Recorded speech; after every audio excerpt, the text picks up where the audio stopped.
People who work in professional firms are typically pretty bright, pretty achievement-oriented, and actually, demonstrate quite a high level of sort of ambient motivation. The question is how you can unleash that. So, how do you motivate, a strong, capable fee earner, for example? Three key issues here.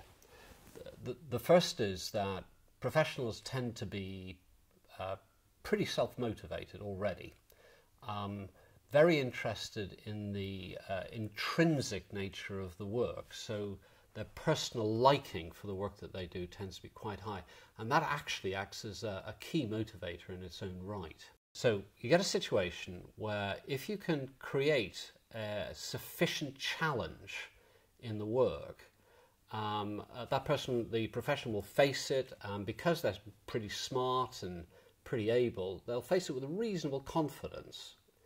And start moving towards it. And that is actually, in its own right, a source of motivation. The second, though, is how can you accelerate that? And that's a situation where you're matching that challenge with a level of support. So if I'm a mid-career professional and I'm facing a piece of work that's hard and difficult, I look at it and I know I'm smart and I'll start pushing towards it. How can I go faster and actually really drive my motivation up? There's a sense that behind me is a good boss who's going to just make sure I don't fail. And those twin characteristics of challenge and support makes you go fast and in high motivation. Now, of course, in some cases, and commercially, you get situations where people just have to repeat the work. It's really, commercially sensible. You get more efficient, more effective.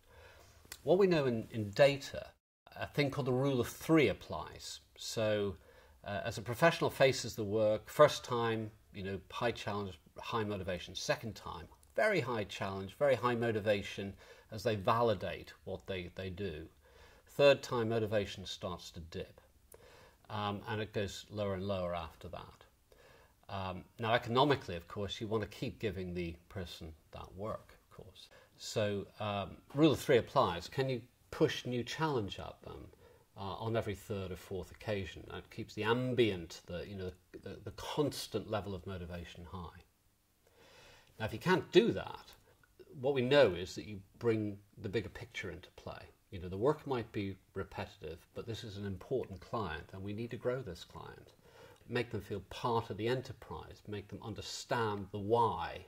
I think the key challenge that every partner should think about every day is as they look at their team, they're just asking themselves the question, are these people bored? Are they just doing the work because we're paying them? Or are they doing the work because they're feeling a sense of involvement in it? If they're just turning the wheel, then one thing that we know in good data is that the reason people leave professional firms, the top reason is because they're bored with the work that they do, are voluntary leavers. The second main reason is that they actually don't like their boss.